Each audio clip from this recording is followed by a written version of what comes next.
Hello, I'm Vincenza, and this is Artists at Work. Today in the studio we have with us Laurel Herbold.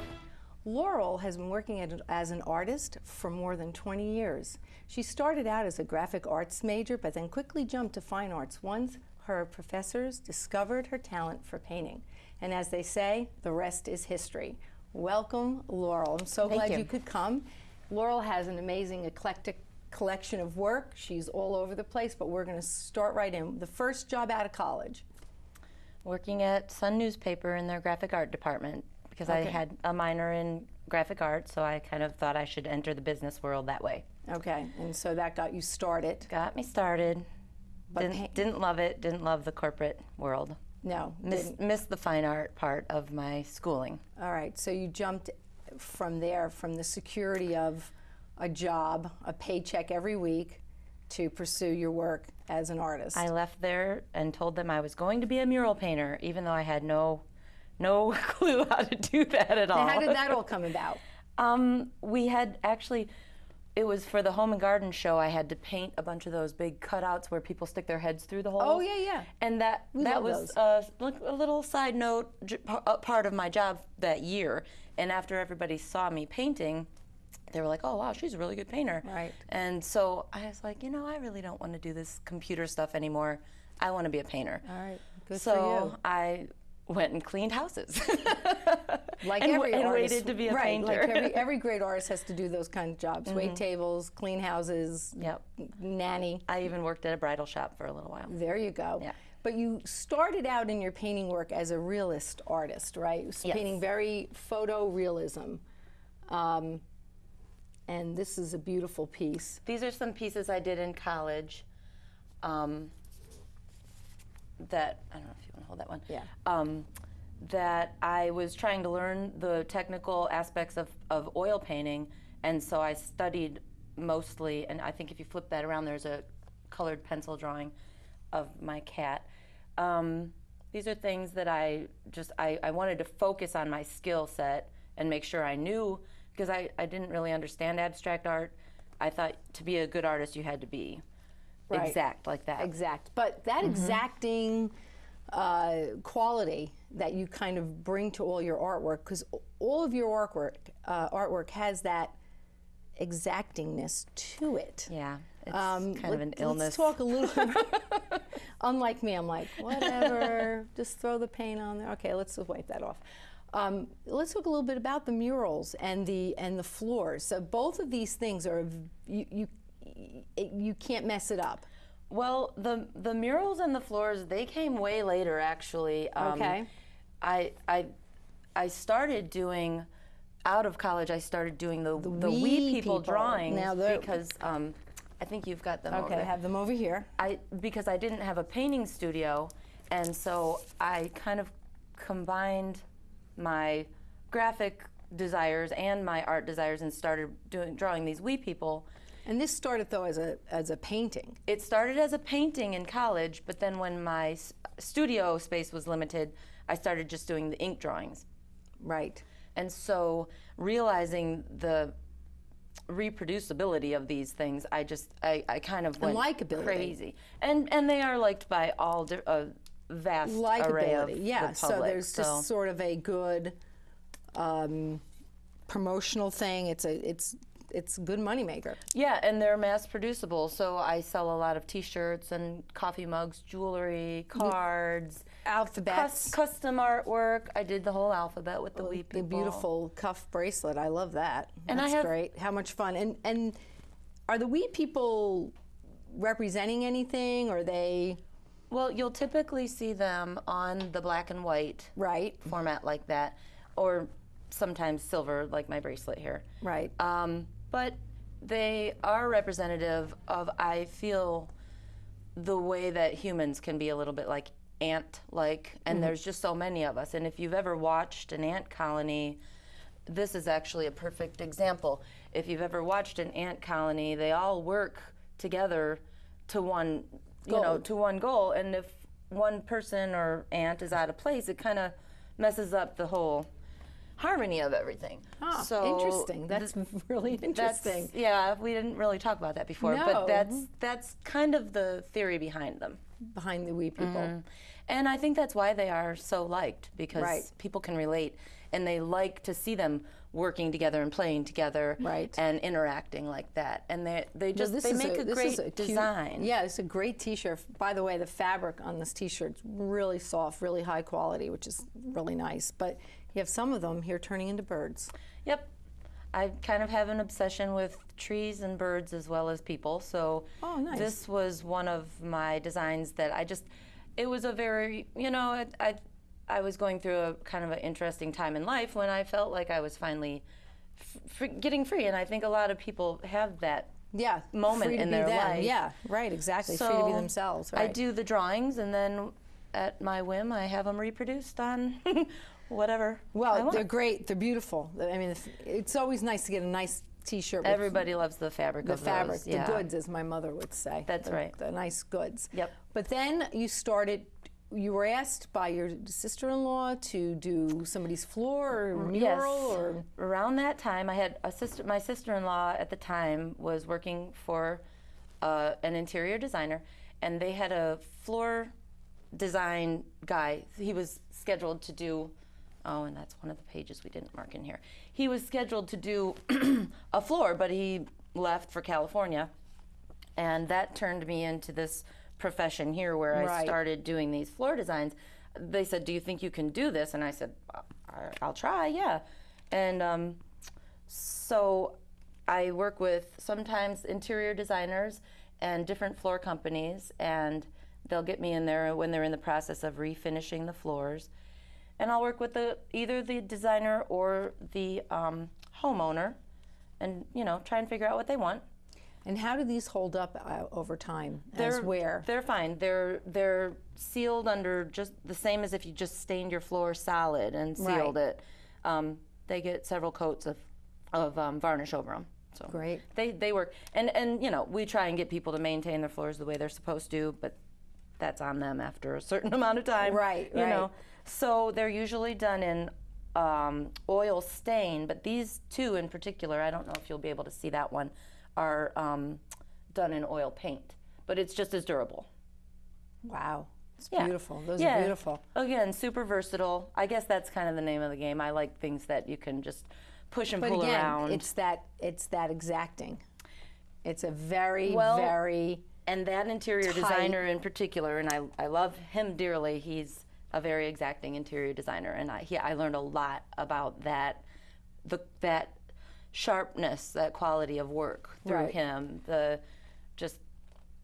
Being over the edge, really, and people are just amazed at it, and it brings a lot of satisfaction. But then the people are so happy too. I mean, Right. it brings me satisfaction to do, to make the customer happy as but well. then the customers are blown away, and that's kind of how my business grew, because I never really had to advertise. People kept calling me back. Right. And the floor people would call me back, and the designers would call me back, And you have the homeowners would pass the word. So Well, it's a quality product, and people love that quality product. It might have been a hassle to get there in some regard because of the exacting issue, but you want. I enjoy it though. Yes. I'm one of those weirdos But- that actually enjoy that. On the other hand, but you did tell me the math issue is it's a challenge. I wish I would have paid more attention. That stretches you. That's fantastic, though. Yeah. But you also worked on murals throughout the city, or I started doing Schools? probably kids' rooms, at first. Mm-hmm. And then I got into some residential. I work with a kitchen and bath company in Twinsburg, and I do some custom work for them. Let's see, I think I have one of their clients' kitchens. Oh, well, that kitchen was amazing. You showed me that was just so neat. somewhere in here, sorry. That was a page I didn't mark, of course. Anyway, this is kind of how I started out within the outside of the children's rooms. I would do things like this, that's a dining room, and all I did was take a fabric pattern and blow it up on the Right. wall. I do a lot of faux finishing, like this ceiling, Yep.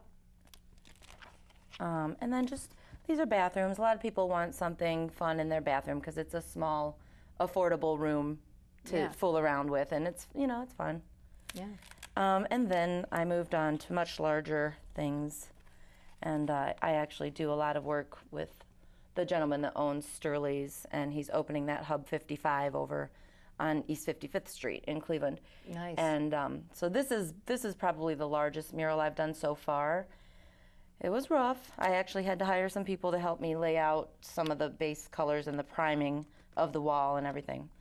So how does this go on a rainy day? I mean, you're in progress. Are you covering it with plastic? No, it's we actually lucked out. It was really hot the whole time I did that one. So I mean, if it rains, you just go home. Okay. If you know, you can't compromise something you want to last a long time just because you want to paint through the rain. Right. It's not. It's really not worth it. What kind of paint are you using on that? Is that like house paint? This was an exterior latex. Okay.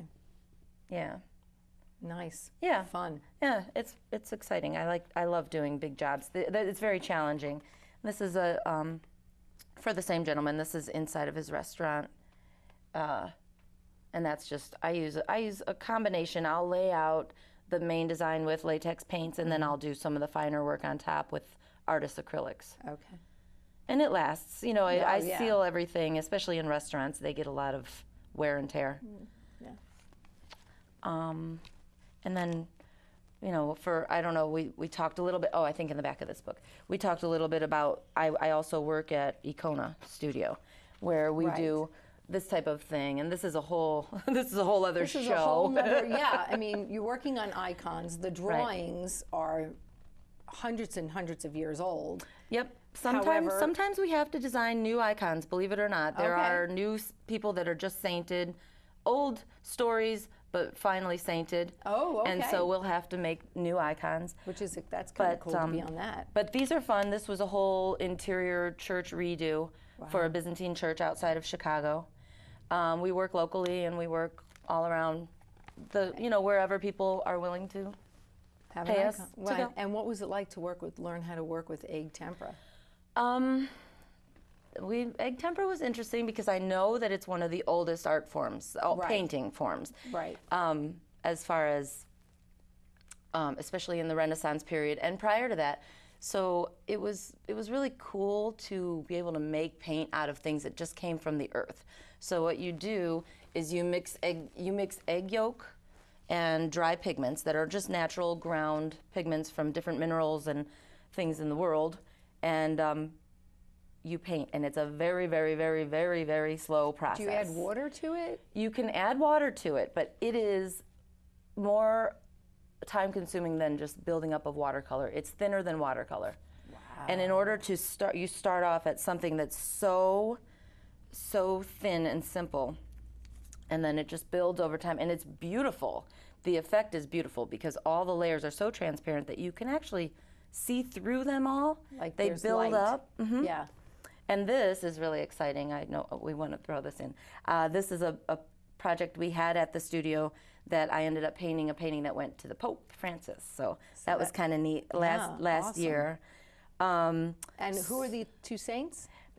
This is Peter and Andrew. Yeah, I thought it was Peter and Andrew. Mm-hmm. And these are just small traveling icons. They have a little cloth that they fold into. And they were presented to the Pope. You're thinking, this isn't the Pope. This is Bishop Bartholomew. He's the bishop of the Byzantine Orthodox religion. And he and the Pope were meeting. So we painted two of them, one for him and one for Pope Francis. That's amazing. So that was really exciting. That was exciting. Like the exciting. It was a highlight of our. I'm sure the company must be like over the moon. It kind of just slid out. It was work, it slid on by. Wow, how exciting is that? But it's cool, So you've had any professors in your past that gave you some really good advice that holds true today for you? My favorite professor in college, I met him before I even got there. He interviewed me for a scholarship when I was still in high school. His name was Bob Mazer. He recently passed away in, I think, May. He was great. He was an abstract painter, which I was not. Right. And he was a great businessman, and he knew how to combine the two and make that work. He was so smart about doing what you want to do, but playing along with society too. And marketing it. Right. And learning how to market. And I mean, the We People is a perfect example of something that came from a classic painting that you evolved into something that's, you know, people want. They want the product. They're interested in it. And the story behind it, I think, is kind of brilliant too. So yeah, it's fun. He taught you how to market yourself. He did. He was crafty. He was a very cool guy. And yeah, I don't know. I can't say enough. He was just, he impressed me as a human, just all the way around, you know. Good human.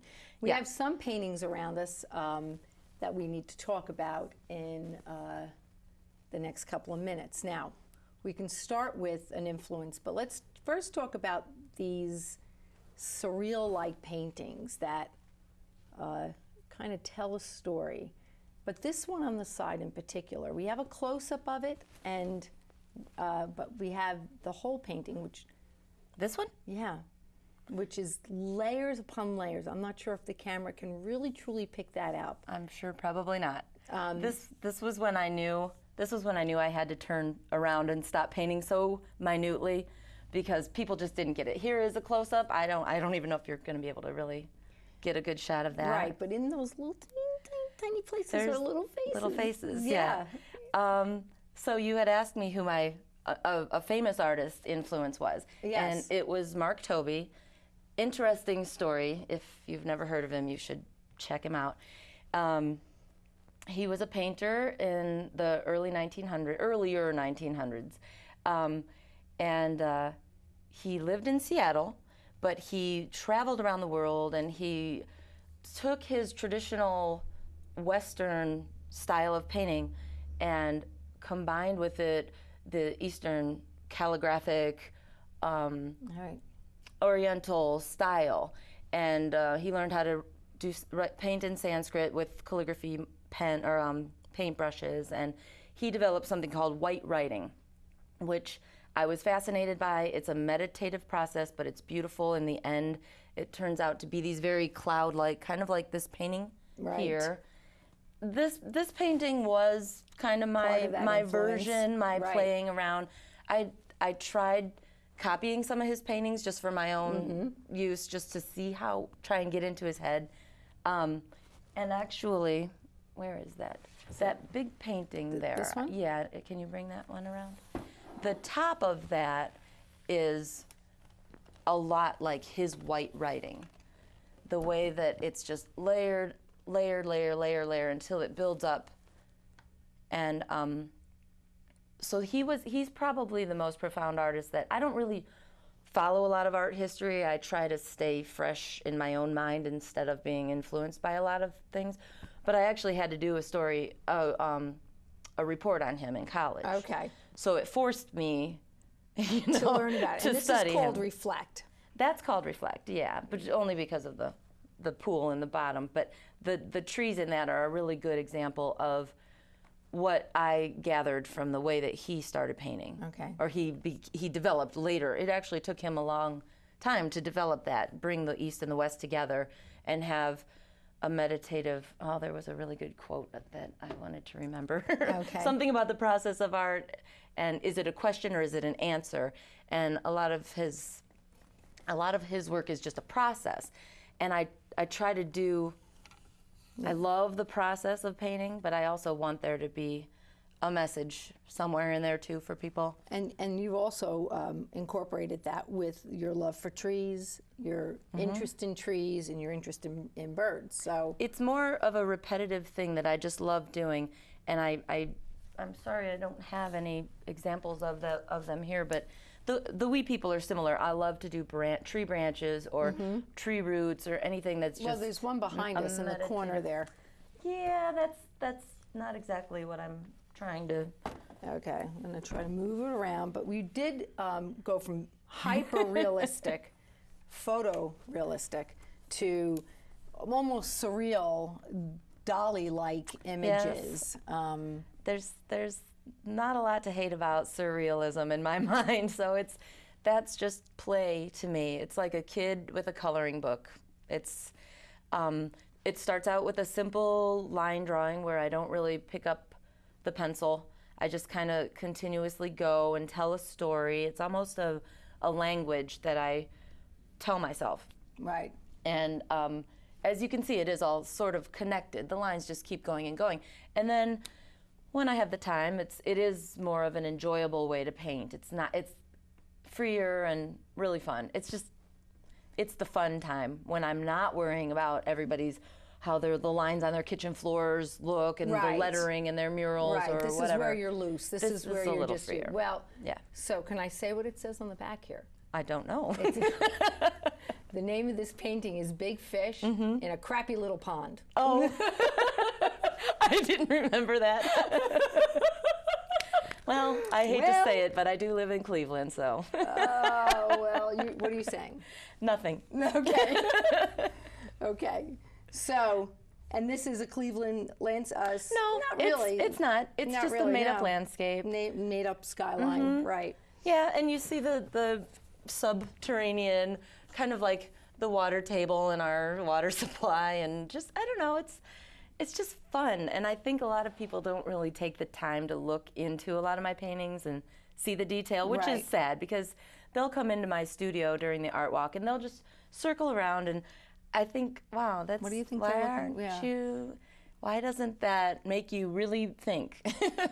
So this is sort of a release, or almost a what I'm thinking about today on this particular moment in time is coming out on this canvas in my pencil, and I'm just going to let it flow from me. It's almost therapeutic. Right. It's basically a point in time. Okay. Basically.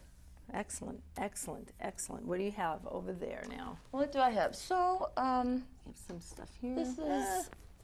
Oh, and here's a couple of more. Actually, you have a great example of this little tree. Yeah, that is a good example. People love that one. That, unfortunately, the painting has been sold, but if you can get I don't know how well you can see the branches on that with the acetate over it, but that's a pretty good example of how I really and just enjoy the meditative process of painting and the way the lines play together. And then there's the, kind of subliminal. People make their own story about what they think that painting meant, and I just let them. I like to hear their stories, but I don't usually, unless they really, really want to know, I don't usually tell them what's going my on message in there. I'd let them find their own. And you're not really willing to share it today. No, this is just this is part of a series of tree paintings that I did that were a single tree as a lonely person, and then there was one where they came together as a very fiery relationship, like the beginning of a relationship. And this one is ironically called Splitsville, and there's a woman that came between, but that's just the story. It's just it's the story I made up between the trees. So it's a male tree and a female tree, and they're obviously at odds now. They're because not happy and together. And in this particular case, there happens to be a woman involved. But I've done other ones where it indicates that the seeds of the female tree have fallen, and the relation. You can use trees for a lot of messages. Right. And here's another one. This is a print. That's a print. This way or this way? Flip it around, I think. Nope, you're right. There we go. And this is a good example of the same. I was trying to fool around with my own version of the white writing, and just get this nice heavy texture, but then get some movement and some fine lines in there too. Because obviously, this is not my style to have that roughness all around. I have to balance it out with something that's smooth and fluid. So I think that was called Upstream. Sometimes I forget. I do a lot of water ones, so it could be Sea Life, it could be Upstream. They all kind of. We didn't even get to your 6-word memoir. Did you prepare one? I prepared about 20 of them, but I'm going with my first one. Okay. They tried to tell me no. They tried to tell me no. Yeah. And this sort of speaks to the idea you only can do one thing. Yeah. And I mean, it goes way back. You were looking at a drawing that I did, a painting that I did of the We People, and it said don't. It's called Just Don't, and it's all these examples of what you've heard your whole life not to do. You Right. know, don't walk on the grass, don't swear, don't chew with your mouth open. Don't swim with your full. Don't. So I felt like that forever, all my whole life. You can't do that, you can't do that. And Right. and every time I heard that, I just went the other way. I'm like, okay, well, I'm gonna go this way. So that was my favorite. The first one that I came up with was my favorite, because I think we talked about how I would take my variety of work to galleries and they wouldn't want to show it because it doesn't play much. well together. Right. It's confusing. And people come into my studio and say, who's this artist? Or Right, who's yeah, this right. artist? And I say, well, it's all All mine. mine. And having the studio and having our monthly art walks has helped, because I can talk to the people and make it make sense to them, Right. instead of having it seem like 5 different people, you know. But I'd rather do it the way I'm doing it than be accepted into art shows, to be honest, or There you go. galleries. So Very good. Well, thank you so much for coming. Thank you. And bringing us all your artwork and your pleasure. experience. And I want to thank all of you for tuning in. But before we go, I want to tell you about a special project that I've been working on for the last year called Farm to Canvas. This is a project that I started painting one farm for 1 year through the seasons and through the changes. And it's been very important to me as it shines a light on the farm to table movement through local sustainable farming. I prepared a short video. I hope you enjoy it. And I will be back next month. This is Vincenza. Till next time, painting the world before me. And more than likely, I'm at a farm painting. Toodles.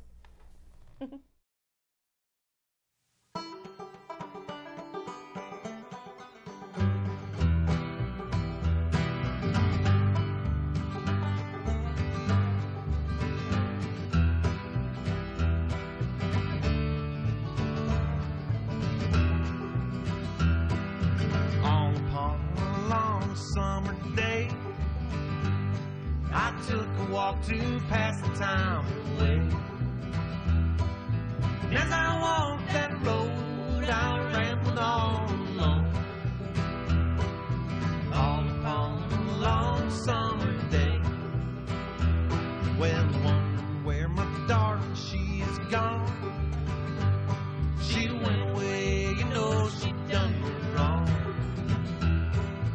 Down that old dirt road, I watched my darling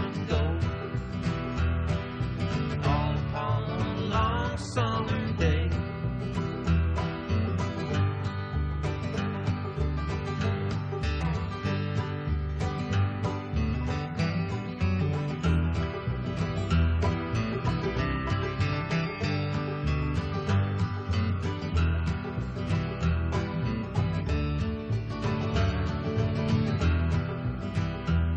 Old flowers on the hills are sweet and fair, the flowers that she wore